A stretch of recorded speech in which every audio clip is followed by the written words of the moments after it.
tänane jutlus tegelikult sündis mul Riias. ja eks ma läksin ka nagu sellise igatsusega, et jumal, ma tahan sinu käest ilmutusi saada. ja minuga on enne ka nii juhtunud sedasi, et ma saan ka just laulude ajal need ilmutused. ma nüüd ei ole suutnud selle laulu, neid sõnu ma oleks isegi tahtnud, ütleme neid natukese nagu teile ka rääkida edasi, ütelda, aga ma lihtsalt väga vähe nagu mäletan. Aga see üks mõte, mis oli seal väga selgelt, et me oleme need Melkisedeki pojad. Ja ütleme, et väga palju tugevaid selliseid jumalasõna mõtteid, mida see, see laul kannab.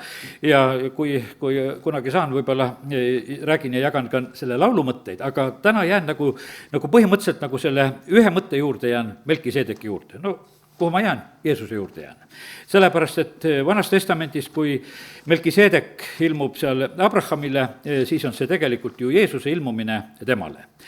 Ja sellepärast tegin täna öötundidel seda, et lugesin kõiki neid Melkisedeki kirjakohtasid, mis siis on nii Vanas Testamendis, just seal esimeses Moosese raamatus, ja ka lauludes on üks koht, mida lugesin, ja siis samuti ka muidugi Hebra kiri, kus on sellest jälle uuesti siis on juttu. Ja sellepärast on see nii, et täna lähme Jeesuse juurde kui Melkisedeki juurde. Ja vaata, ütlen ühe mõtte veel, vaata hiljuti ma rääkisin ja võib-olla mõni võis väga kurvakski minna selle peale, mõtlesin, et vaata, me peame saama kõik Jeesuse nägu. Ja siin võib tunduda selline, et lõpuks me oleme kõik ühte nägu, et on aga kloonid koos, tead, et kuidagi väga igavaks läheb, tead, eks, et selline asi.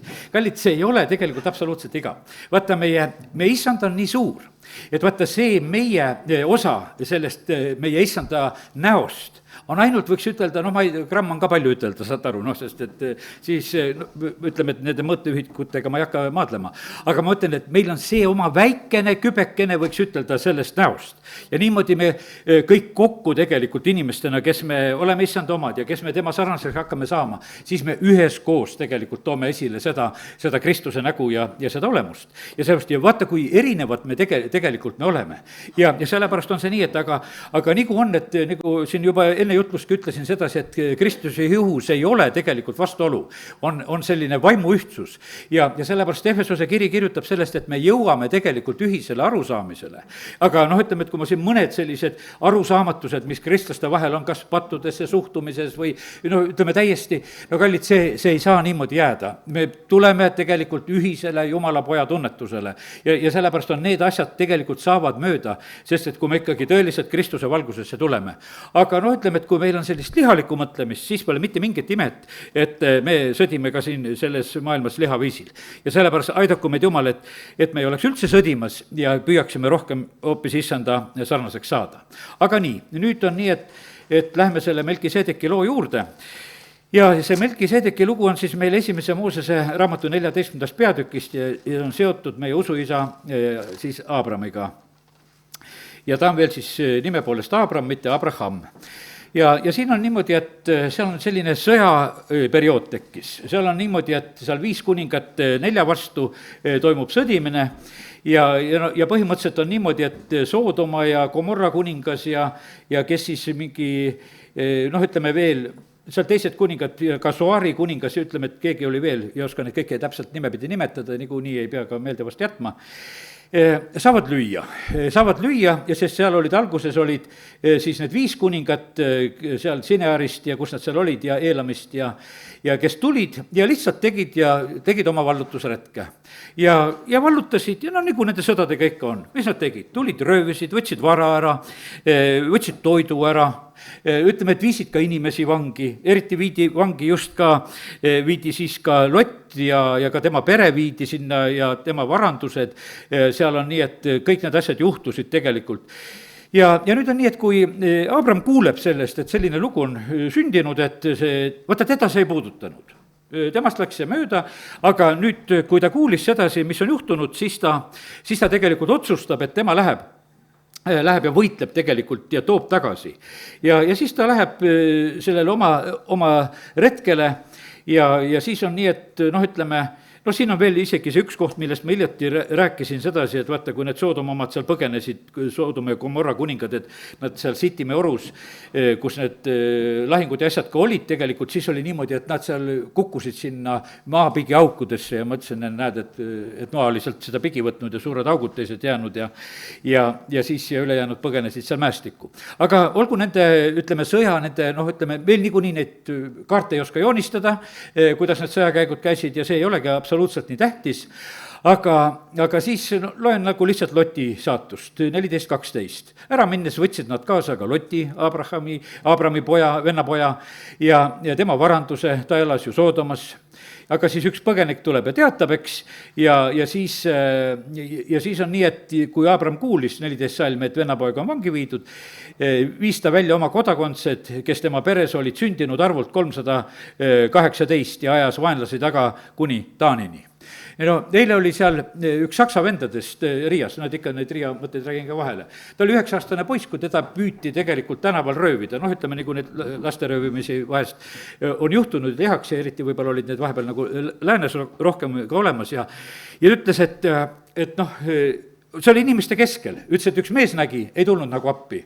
ja siis ta seal just tänas naisi, ütles, et oli üks naine, kes tuli ja kiskus mind tegelikult selle röövli käest ära, ja ta noh, ühesõnaga pääses sealt tulema. ja sellepärast, kallid, nii see on, et me näeme siin, et Abram samamoodi lihtsalt reageerib. ta reageerib lihtsalt kohe sellele, kui ta näeb sedasi, et midagi on röövitud ju praegusel hetkel ja see puudutas teda nii lähedalt. ja ta läheb, ajab vaenlasi taga ja oma selle 318 mehega kuni Taanini, ta jaotas öösel oma sulased nende vastu, lõid neid ja jälitas neid kuni Hoobani, mis on Damaskusest vasakut kätt. ja ta tõi tagasi kogu varanduse, ka Loti oma vennapoja ja tema varanduse ta tõi tagasi, samuti naised ja rahva. ja nii, et ta tõi tegelikult tagasi ka noh, me näeme sealt seda Sootoma ja Gomorra oma, ta tõi kõike nagu tagasi, ta lihtsalt läks ja pööras selle olukorra ära. ja see on meie usuisa selline tegutsemine, võiks ütelda sõja puhul ja sellise noh, ütleme, ülekohtu puhul, nagu võime seda nimetada ka, ja lihtsalt ta viis selle asja nagu selliselt täide.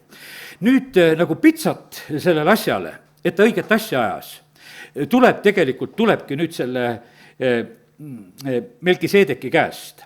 ja nüüd on niimoodi, nad on seal, Soodoma kuningast tuli ka sinna Saave orgu teda tänama, see kuningate orgu seal 17 salm lõpeb sellega, ja Melkiseedek, Saalemi kuningas, tõi leiba ja veini, sest ta oli kõige kõrgema Jumala preester. ja õnnistas teda ning ütles, olgu õnnistatud Abram, kõige kõrgema Jumala, taeva ja maa looja poolt. olgu kiidetud kõige kõrgem Jumal, kes su vaenlased su kätte andis. ja Abram andis temale 10 kõigest. ja noh, ütleme, et siin on ainult, võiks ütelda need noh, ütleme need 3 salmi või 2 salmi õigemini, ikka 3, 18-20 on, mis nagu sellest Melkiseedekist nagu sellisel moel lihtsalt natukese räägivad. ja nüüd on äkki niimoodi, et vaata, on toimunud nagu selline sõjaolukord ja Abram käis seal abiks, tõi selle lahenduse ära ja nüüd äkki ilmub välja keegi selline Melkiseedek, kes tuleb, noh, Saalemi kuningas, nagu siin on nimetatud, kõige kõrgema Jumala preester, tuleb tegelikult Abrami õnnistama selle eest, mida ta tegi. ja just huvitav on see, et ta toob talle leiba ja veini. noh, ütleme, et see, mis on otseselt tegelikult, mida meie issand tegi, seadis oma surmamälestuse, võtab siis selle leiva ja võtab karika ja mõlemad need asjad on siin juba, kui ta tuleb sellega meie usuisale, ta toob temale tegelikult seda leiba ja veini, eks.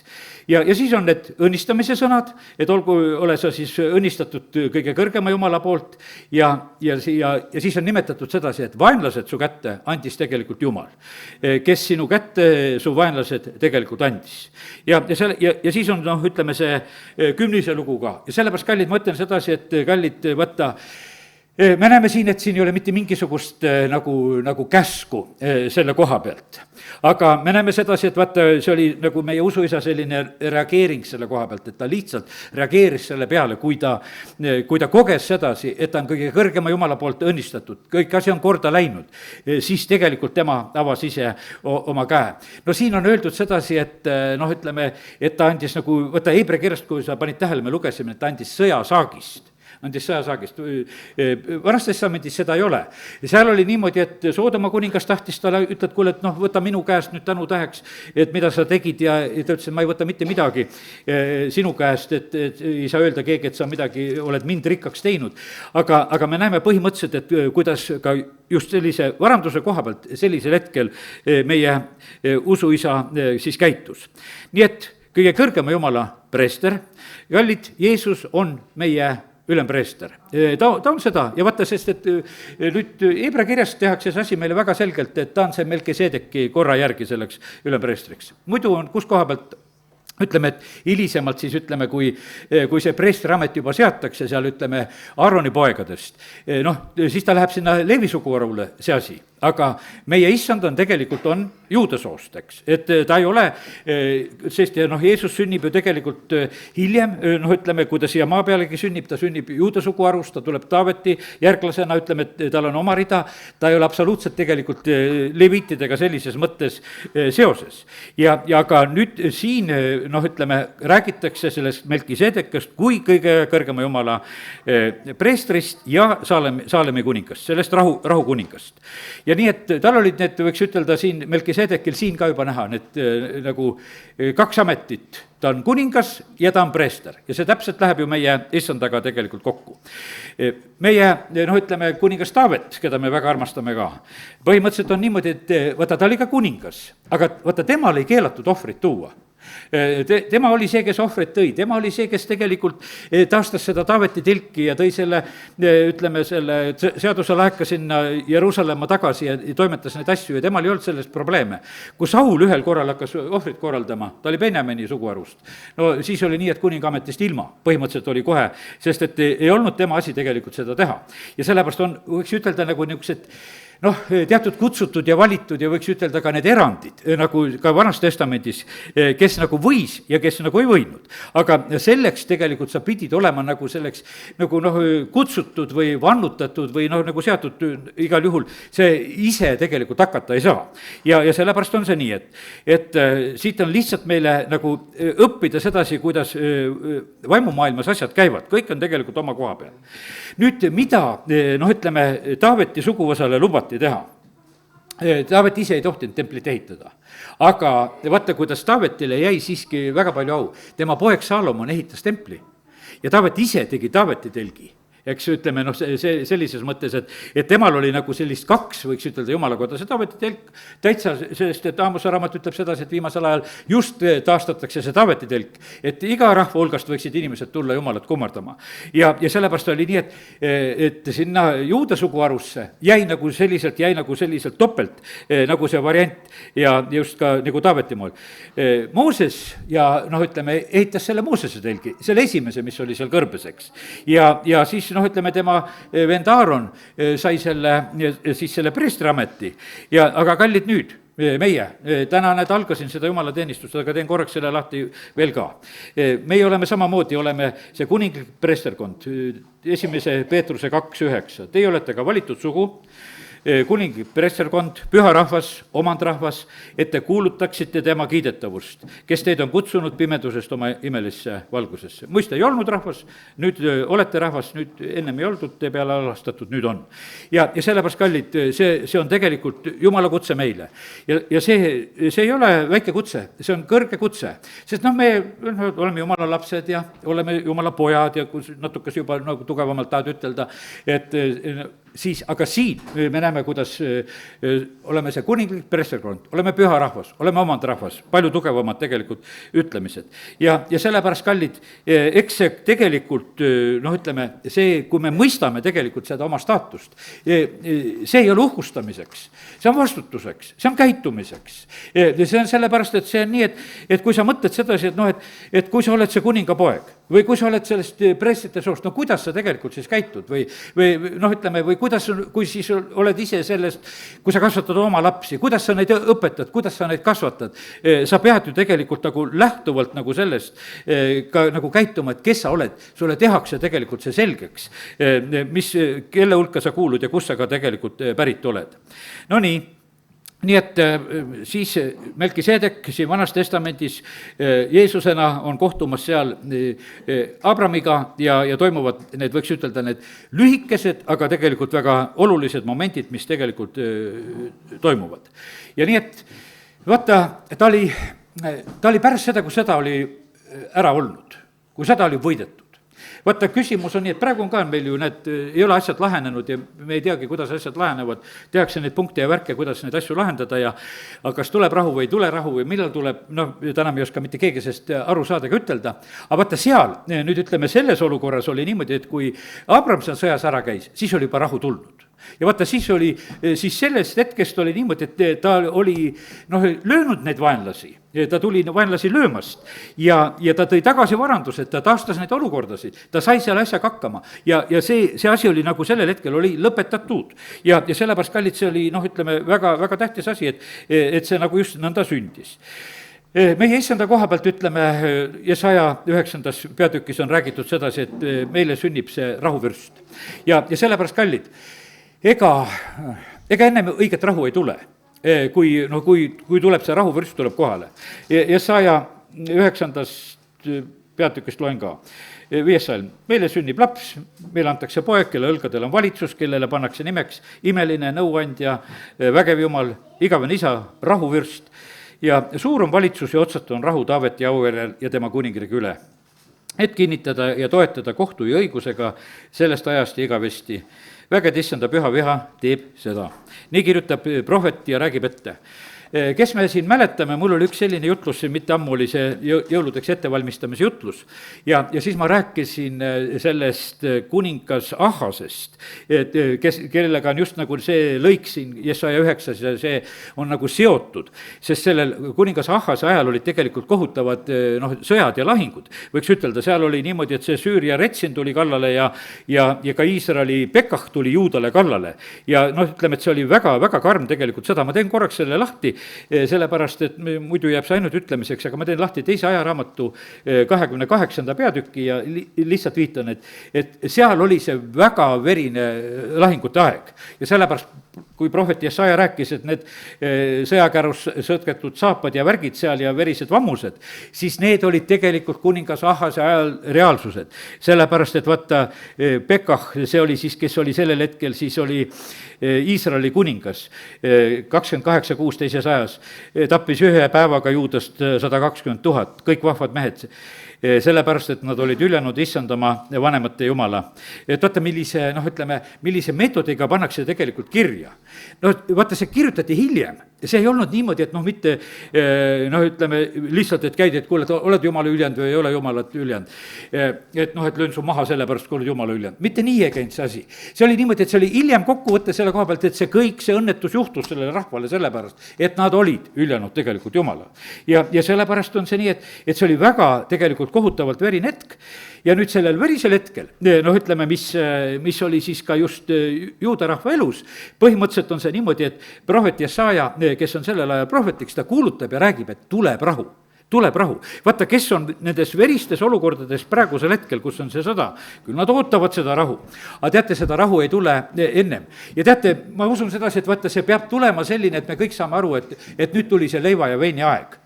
Kus sinna Melkisedek tuleb juba kohale, kus on juba tegelikult on see olukord juba muutunud selliseks, et ta tuleb juba lihtsalt ja ütleb, et nüüd on kõik. Kallid, meie, valdavalt kõik, kes me siin oleme ju sellised, oleme rahuaja lapsed. Kui me mõtleme sedasi, et et nii otseselt see suur sõda, mis oli ka siin 45 lõppenud möödunud sajandil ja sellest on nüüd 80 aastat mööda saanud, me oleme elanud nagu tegelikult selles ajas. Kuidas rahu tuli? Rahu tuli kas mingisuguse pooliku kokkuleppega? Ei, kapituleerumisega tuli rahu. Vaenlane oli täielikult tegelikult võidetud.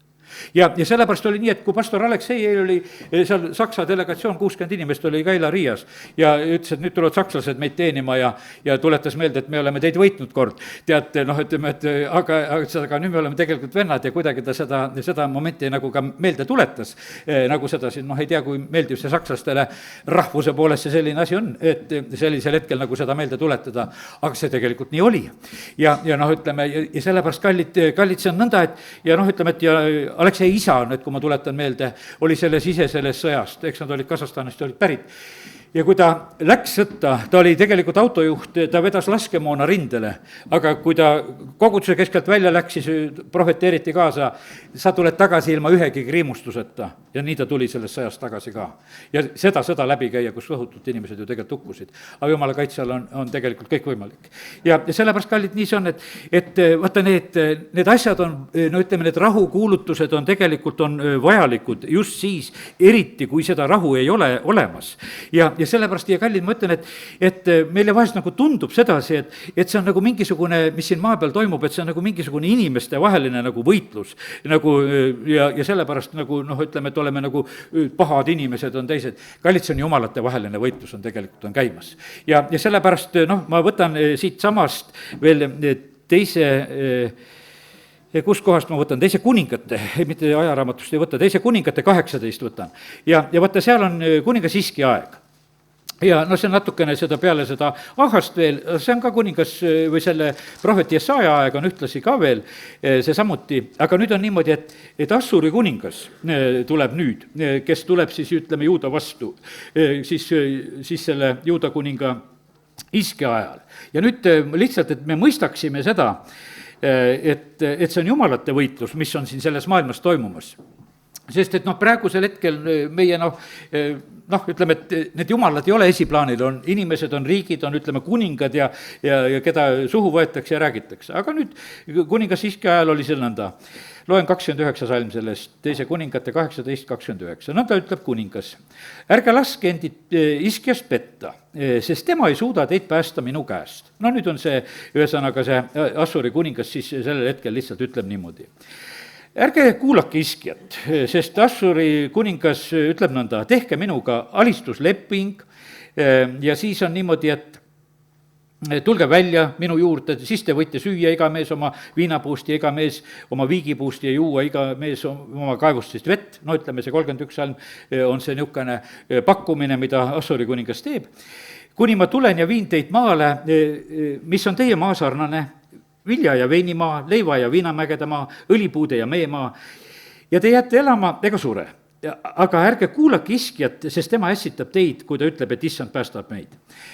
Ja siis ta hakkab rääkima sedasi, kas on muude rahvaste jumala eest mõni päästnud oma maa Assuri kuninga käest?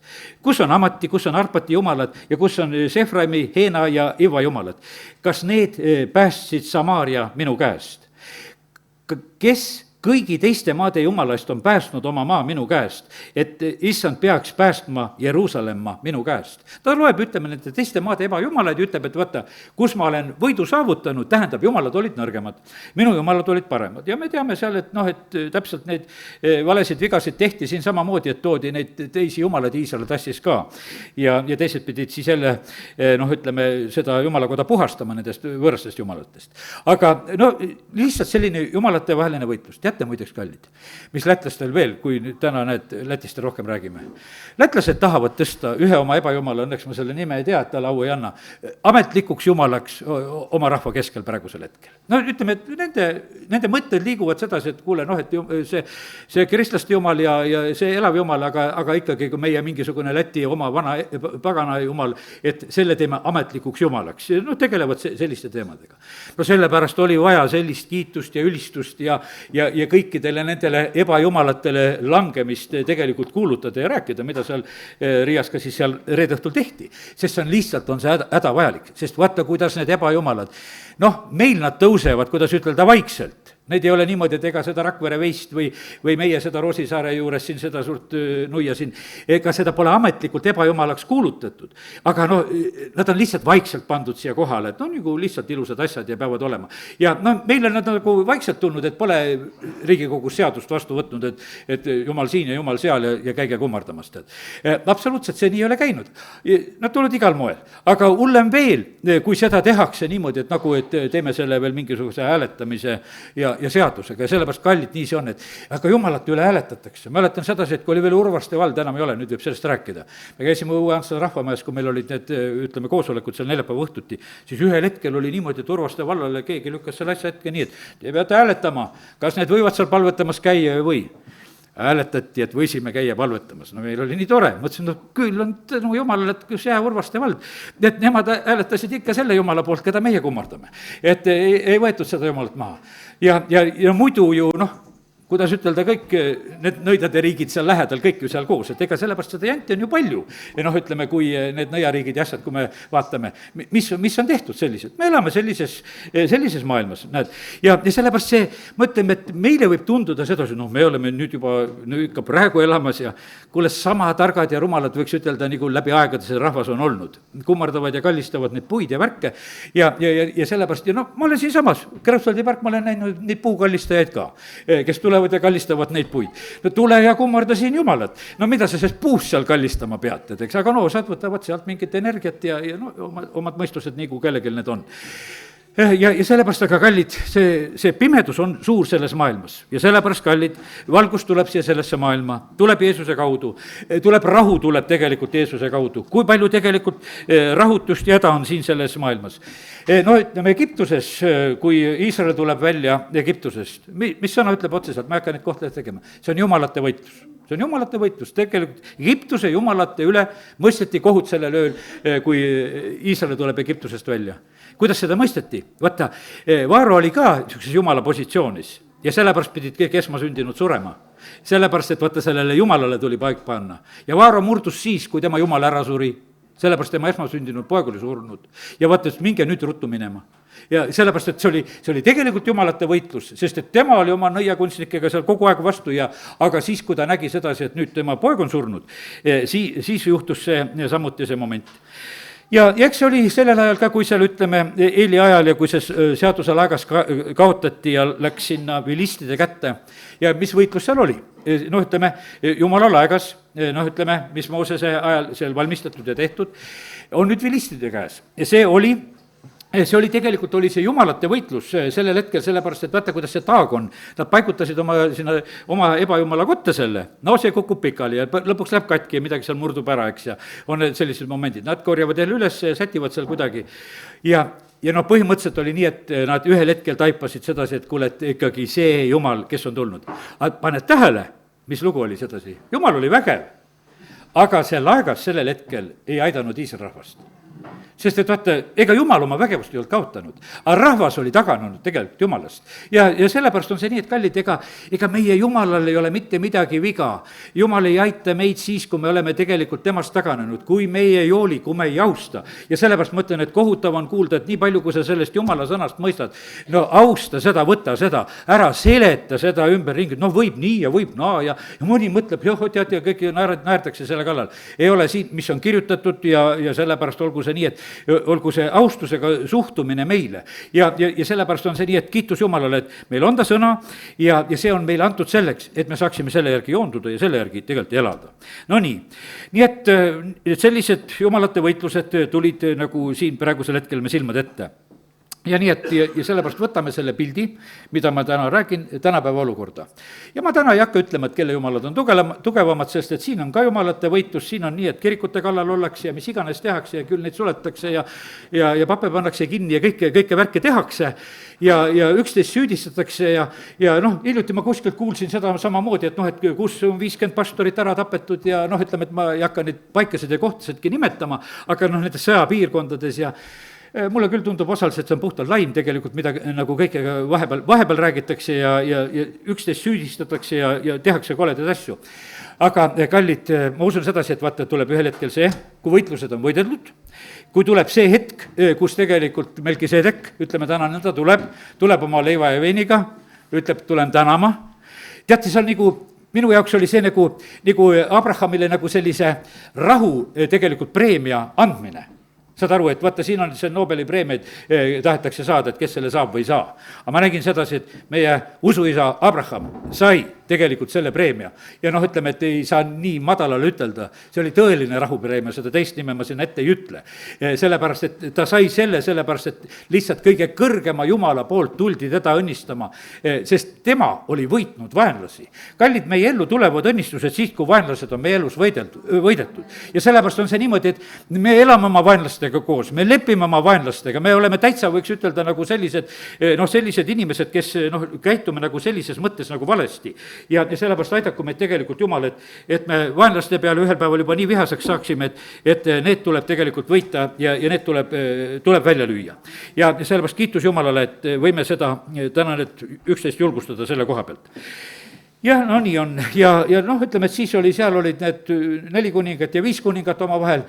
praegusel hetkel ei hakka mina ka praegu 100 kuningaid, kui palju ühel pool või teisel pool, neid on ka niimoodi ja osad on varjus ja osad on otsesemalt ja noh, nii sellepärast, ega Jumal teab, nende lugu oli juba täitsa selgelt kirjutatud, kuidas oli. sõdade ajalood kirjutatakse alles pärast sõda, sest sõja ajal antakse teadlikult valeandmeid. sellepärast, et see on noh, ütleme, et ega kui Saul surma sai, siis Taavet ütles kohe, et ärge rääkige vilistide tütardele seda, mis juhtus. Sest et muidu hakkavad rõõmustama. ja sellepärast ma täitsa respektin seda, et kõik, kes on sõjas, tegelikult on niimoodi, et vaenlasele au ei anna nende kaotuste ülistamistega, mida nad ise on saanud. ja sellepärast nii see praktiliselt on. aga kui on möödas vaata asjad, siis tegelikult loetakse asjad kokku ja siis tehakse need ja pannakse sinna Vikipeediasse ühele ja teisele poole, kes olid kus ja kui palju oli ja kui palju langes ja kuidas kõik läks, siis enam-vähem võib see asi minna noh, natukese juba täpsemaks ka. ja kallid, nii see on, et tegelikult sõdadele tuleb lõpp. igal asjal on aeg, on sõjal, on rahul on aeg ja sellepärast on ka nendele vastuseisudele, mis on praegusel hetkel siin selles maailmas, niikuinii tuleb lõpp. ja noh, ütleme, et need rahud ei ole praegusel hetkel sellised lõplikud. üks selline lõplikum rahu tuleb siis, kui vaenlane on seotud. vaata, vaenlane peab olema ikkagi kinni 1000 aastaks vangi. siis on tegelikult, on see selline rahuaeg. no Abram tõi Soodomale ja Gomorrale rahuaja. no ütleme, võtame nagu selle võrdluse ka veel. ta tõi tagasi kõik varandused ja asjad ja taastas nende olukorra. aga vaata, kuidas sellel rahuajal hakati pattu tegema. ja vaata, kuidas praegusel hetkel on ka, et meie see rahuaeg, mis võiks ütelda nii apralt kestab, noh, ütleme siin. aga isu on tegelikult igasugu jälkusi ja pattu seadustada. no kui kiire oleks veel, et äkki enam ei jõua, tead, et äkki saadetakse parlament laiali, et enam ei saagi, tead, oma neid rõvedusi vastu võtta, et teha, et me teeme ja me teeme, et peaasi, et kuidagi nagu jõuaks neid asju teha. ja sellepärast, kallid, nii see on, et aga vaata, see on see rahuaja tegelikult rumalus. sellepärast, et vaata, kui on hea aeg, siis inimesed tegelikult hakkavad elama niimoodi, et toetuvad oma mõistusele, toetuvad oma käsiu järele, toetuvad oma tarkusele, unustavad Jumala ja ei mõtlegi Jumalat tegelikult teenida. ja ka see toob sellise õnnetuse ja hävingu niikuinii ühel hetkel. nüüd võtan ühe ilmutuse raamatu näite siia vahele, ennem kui sinna Hebra kirja lähen, vast jõuan ikka. ja ilmutuse raamatu 12 on järgmine koht, mida teen lahti, see on taevane olukord. ja me mõtleme nendele asjadele, mis on ülal ja teeme seda piibliraamatu kaudu. Johannesele ilmutuses on need asjad selgelt öeldud. ja ma loen sealt 7. salmist alates, ilmutuse 12 ja 7. ja taevas tõusis sõda. no nii, ja sellepärast on nii, et ma ikka olen ütelnud sedasi, et kus oli esimene sõda, see oli taevas. ja sellepärast, kallid, nii et ärge imestage, et sõjad on maa peal, sest et vaata, see sõjaspetsialist on siin maailmas praegusel ajal. taevas tõusis sõda ja Mikael ja tema inglid hakkasid sõdima lohega ning lohe sõdis ja tema inglid. lohe ei saanud võimust ja enam ei leidunud aset neile taevas. suur lohe heideti välja, see muistne madu, keda hüütakse kuradiks, saatanaks, kes eksitab ilmamaad, ta heideti maa peale ja tema inglid heideti koos temaga.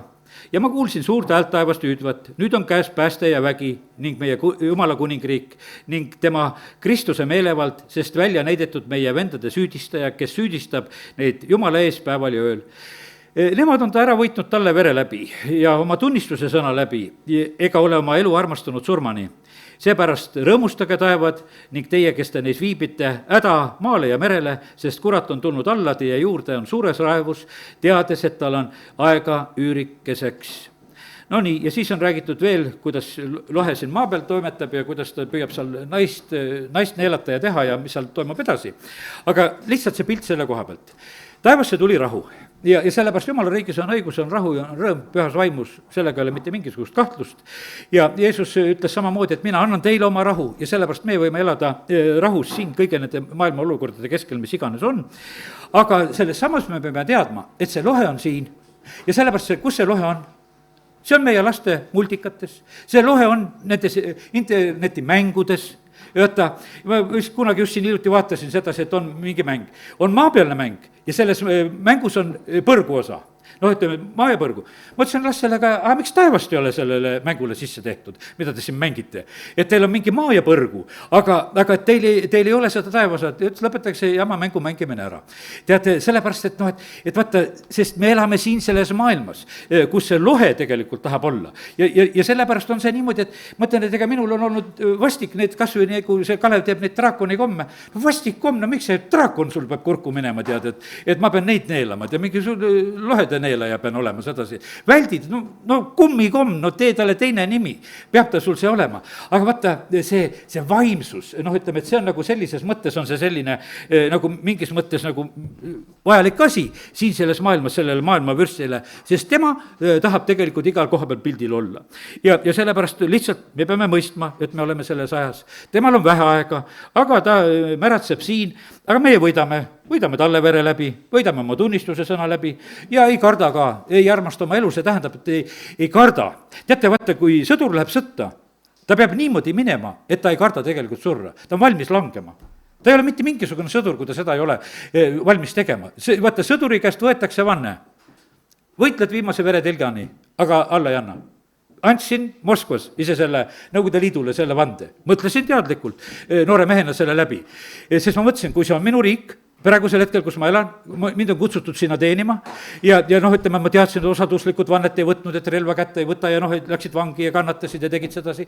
Mina mõtlesin, et jumal, mida mina teen? Ma leidsin sedasi, et mina praegusel hetkel annan selle vande, aga kui olen selle vande andnud, siis pean olema valmis ka selle riigis surema. Praegusel hetkel seda riiki ei ole, selles mõttes on nagu minul see periood on mööda läinud ja vanuse poolest ja ka kõik, nähtavasti mul neid probleeme enam ei teki, aga vaata, see on sõduri tegelikult nagu selline kohus, et sa pead olema tegelikult selleks valmis. Ja sest, kes lähevad praegusel hetkel kuskil vabatahtlikult rindele, nad lähevad tegelikult valmis olles, et nad surevad.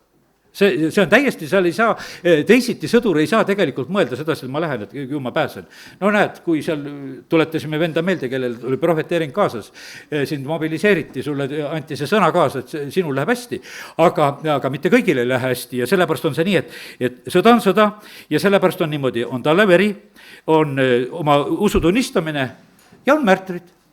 Ja sest kõik on kategooriad, taevas on märtrid rohkem austatud kui teised. Sellepärast, et kes on tegelikult olnud verega tunnistajaks, kes ei ole põnnama löönud, kes oma issandat ei ole ära salanud.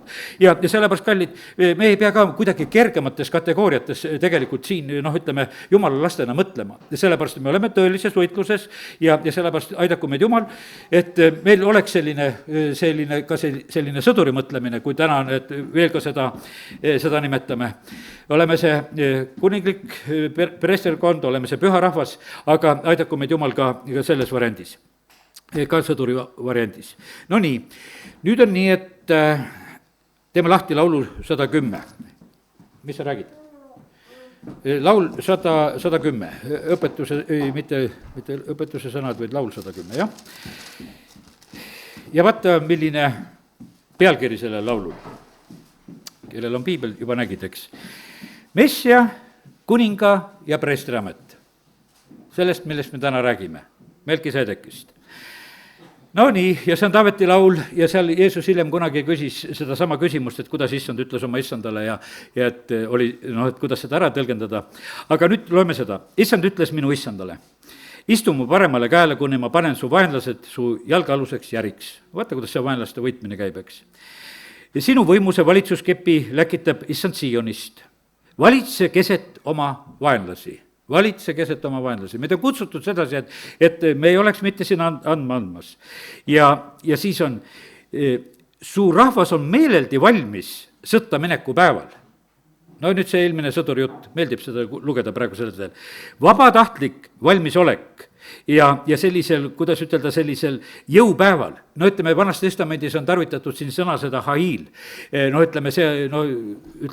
Jüri Kusmin sellest hailist on väga palju tegelikult rääkinud ja siin on see sõttaminek on räägitud just sellest jumala väest, sellest hailist. Pühas ehtes ilmub su ette su noorte sõdijate vägi, nagu kaste koidu üsast.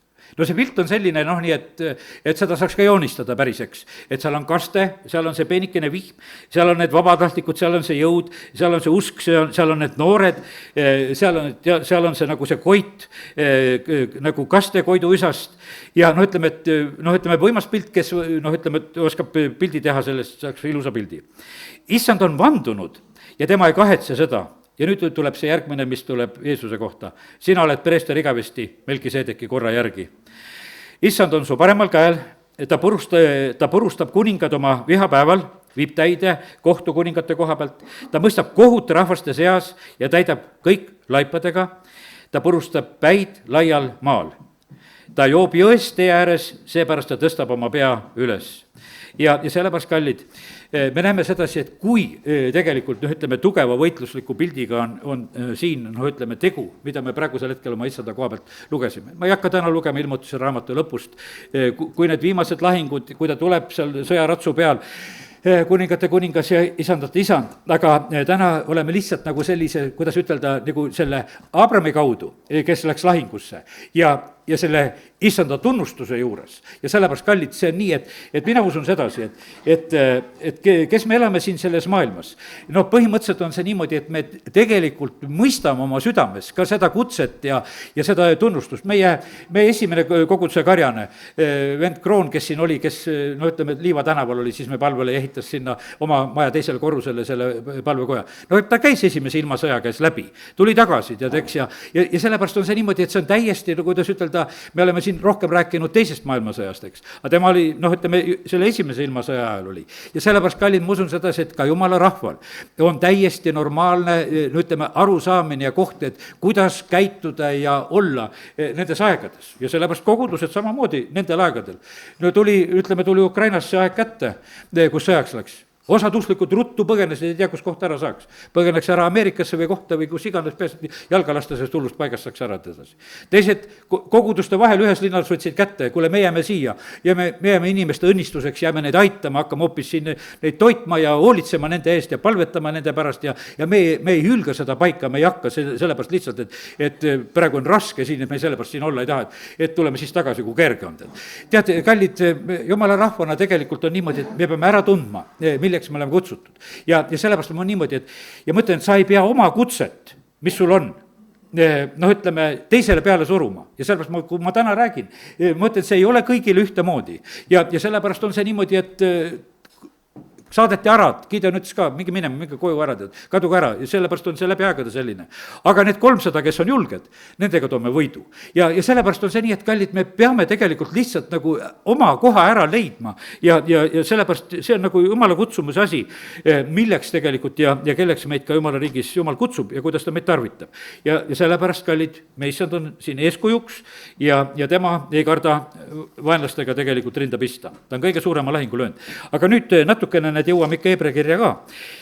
Ja nüüd on nii, et Hebra kirjast 5. peatükist ja 6. ja 7. peatükist on Melkiseedekist on juttu. Ja nüüd on Hebra 5. peatükk, teen kõigepealt lahti. Kus sa siin oled? Nii, Hebra 5. peatükk ja ma hakkan tegelikult 4. peatüki lõpust lihtsalt nimetan, et 4.14 on, et meil on suur ülempreester Jeesus. No nii, siis tal on kaastundmus, 15 salm ütleb meiega, suudab kaasa tunda meie nõrkustega, ta on inimesena elanud siin. Me läheme julgusega tema aujärje ette praegusel hetkel ja saame sealt armu ja alastust parajal ajal. Nüüd 5. salm, iga ülempreester, 5. peatükk, kes võetakse inimeste hulgast, seatakse inimeste asemel läbi käima Jumalaga, et ta tooks ande ja ohvreid pattude eest.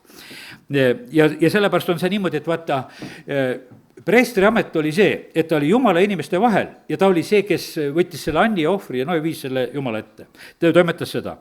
Ta suudab mõistvalt kohelda arutuid ja eksijaid, kuna ta isegi on nõrkusest piiratud. Ja sellepärast see on nüüd selline, ütleme, see inimesest valitud ülempreester, kes on inimene, kes samamoodi oma nõrkustega ja mõistab teisi inimesi ka.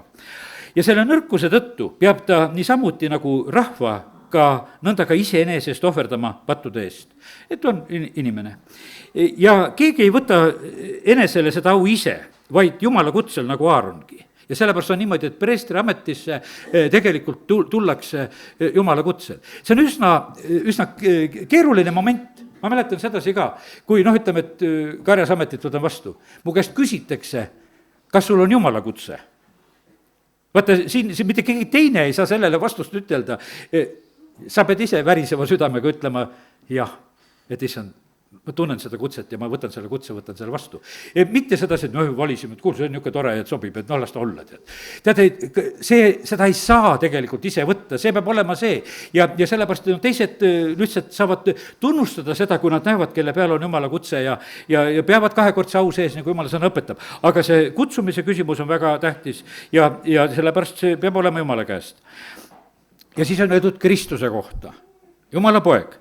Nõnda ei ole ka Kristus austanud ennast ise ülempreestriks saamisega, vaid see, kes on tal ütelnud, sina oled mu poeg, täna ma sünnitasin sinu.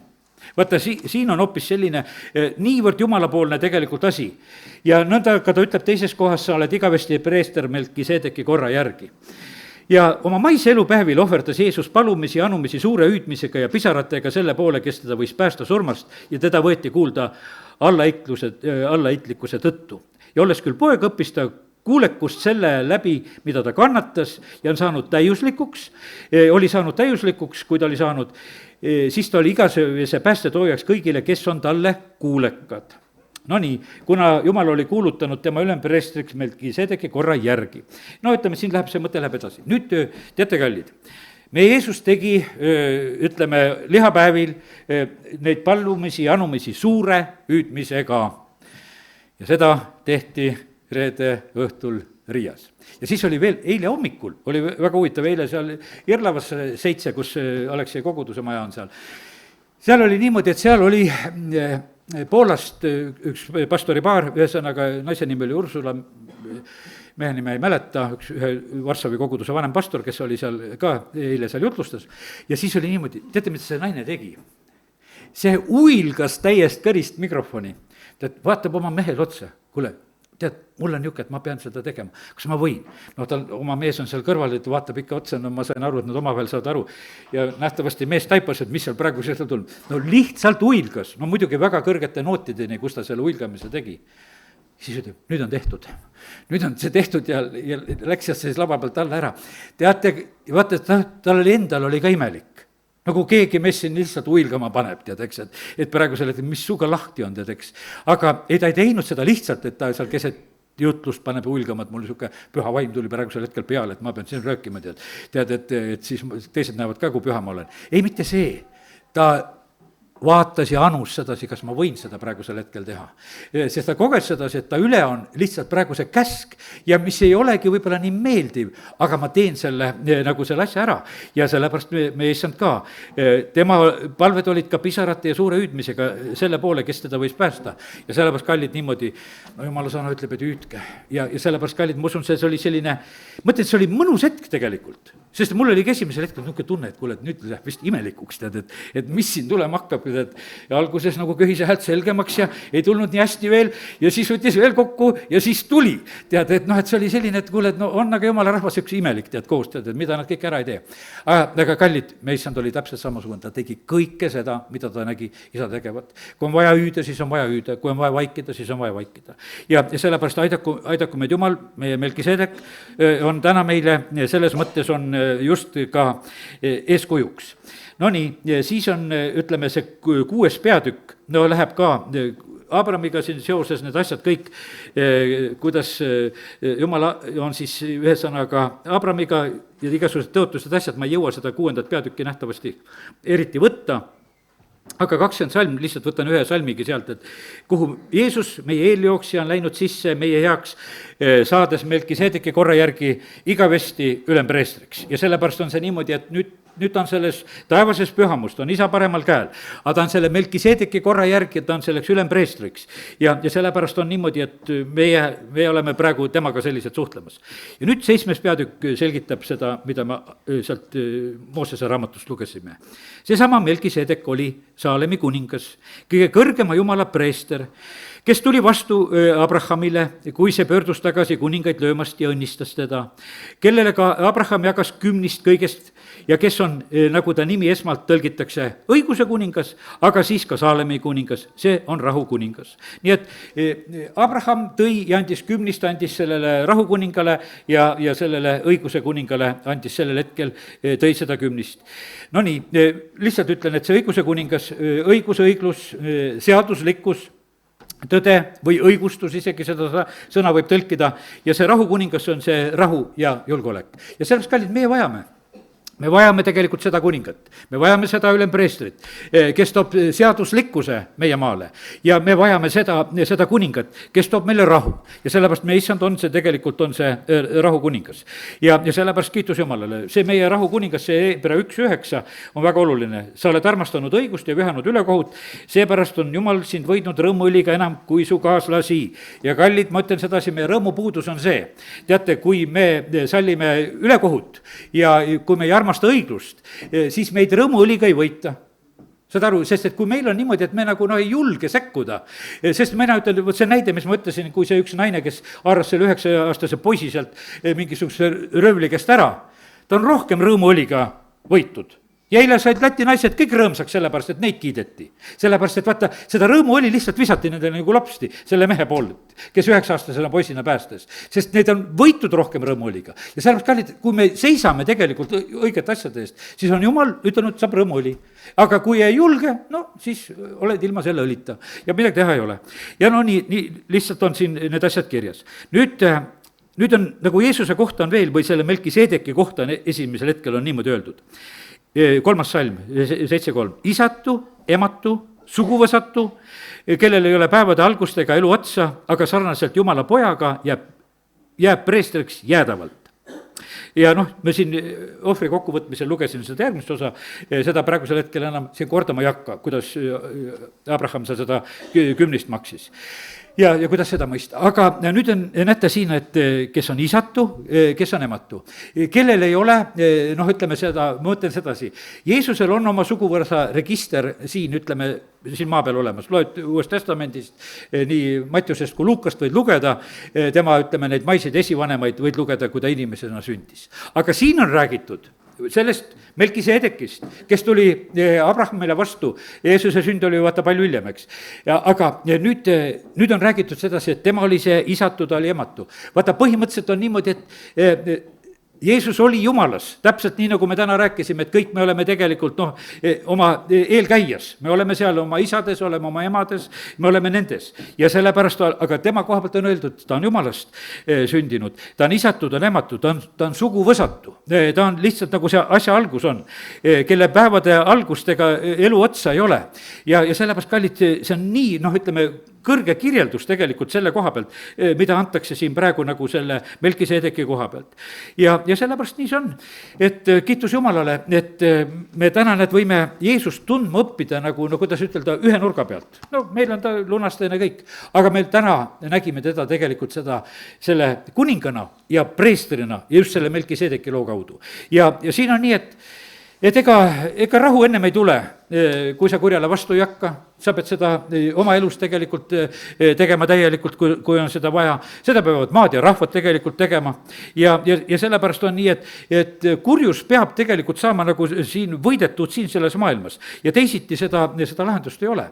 ja kallid, lõpuks ütlen niisugused mõtted veel, et vaata, meie koha pealt on ka niimoodi, et hiljuti, kas üks jutlus, ma nüüd mõnda Aleksei jutlust enne Riia konverentsiga kuulasin, ta ütles sedasi, teate, kallid, me oleme olnud niimoodi, me oleme olnud ennem Aadamat tegelikult ju Jumala plaanides. Saad aru, me vahest mõtleme, tead, me oleme juudi suguvõrust ja me mõtleme seda, et siis on midagi tähtsat.